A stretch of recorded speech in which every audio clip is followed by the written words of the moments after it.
कि सीमा पार करना या वहां की टेरिटरी कैप्चर करना इस ऑपरेशन का उद्देश्य नहीं था। आज ये खुद कह रहे हैं कि हमारा मकसद युद्ध का नहीं था। हम पूछना चाहते क्यों नहीं था, होना चाहिए था। आज उन्होंने खुद कहा कि हमारा मकसद जमीन लेने का नहीं था। क्यों नहीं था? पाकिस्तान ऑक्यूपाइड कश्मीर अगर आज नहीं लेंगे तो कब लेंगे?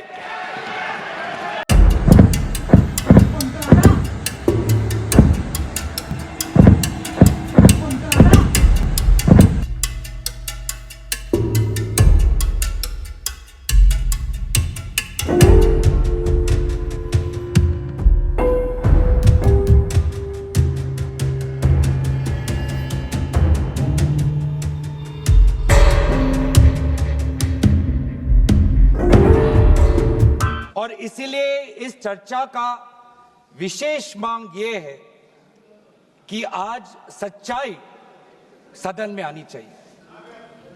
सच्चाई पहलगाम की आनी चाहिए। सच्चाई ऑपरेशन सिंदूर की आनी चाहिए। सच्चाई विदेश नीति की आनी चाहिए। और यही आज हमने सूचना का जो युद्ध की बात हम कर रहे हैं, वो आज हमने आदरणीय राजनाथ सिंह के भाषण में सुना। बहुत से सूचनाएं दी उन्होंने, बहुत से जानकारी दी, लेकिन रक्षा मंत्री होने के नाते ये नहीं कहा कि पहलगाम में दहशतगर्द कैसे आए। ये नहीं कहा कि बेसारन में जहां पर 1000 लोग जाते हैं, खुशियां मनाते हैं, कैसे 5 दहशतगर्द वहां पर जाकर 26 लोगों की गोलियों से छलनी करते हैं। ये बात, ये सूचना रक्षा मंत्री ने नहीं दी।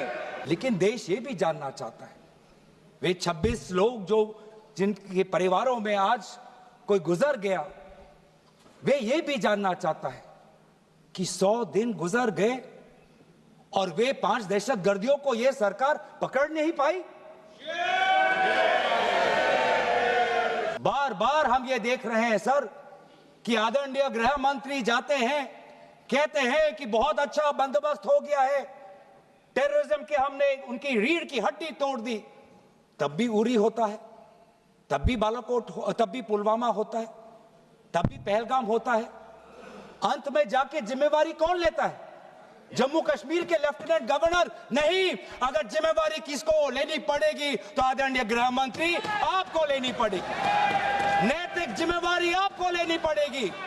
आप लेफ्टिनेंट गवर्नर के पीछे नहीं छुप सकते।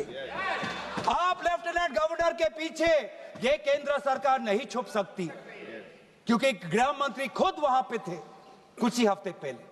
आज हम सवाल उठाएंगे, प्रधानमंत्री मोदी जी, आपको आप सऊदी अरब में थे, आप जब वापस आते आपका पहला नैतिक कर्तव्य होता कि पहलगाम आप जाते, लेकिन आप पहलगाम नहीं गए। एक सरकारी कार्यवाही के लिए आप बिहार गए और चुनावी भाषण दिया। इस हमले के तुरंत बाद हमारे प्रधानमंत्री श्री नरेंद्र मोदी जी ने तीनों सेनाओं के प्रमुखों की एक उच्च स्तरीय बैठक की और उन्हें छूट दी गई कि वे अपने विवेक, स्ट्रेटेजिक अंडरस्टैंडिंग और रीजनल सिक्योरिटी सिचुएशन को ध्यान में रखते हुए वह निर्णायक कार्रवाई करें।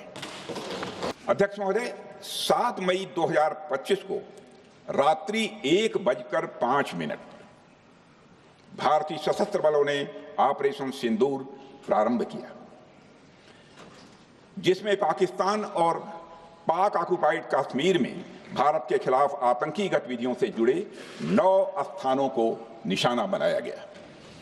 इसमें पीओके के मुजफ्फराबाद में सवाई नाला और सैयदना बिलाल कैंप, कोटली में मस्जिद अब्बास व मसबर रहील शाहिद कैंप, कोटली में गुलपुर कैंप, भिम्बर में बरनाला कैंप, कोटली में अब्बास कैंप और पाकिस्तान के पंजाब प्रांत में बहावलपुर, मुहिदके और सरजाल और मेहमुना जोया शामिल थे।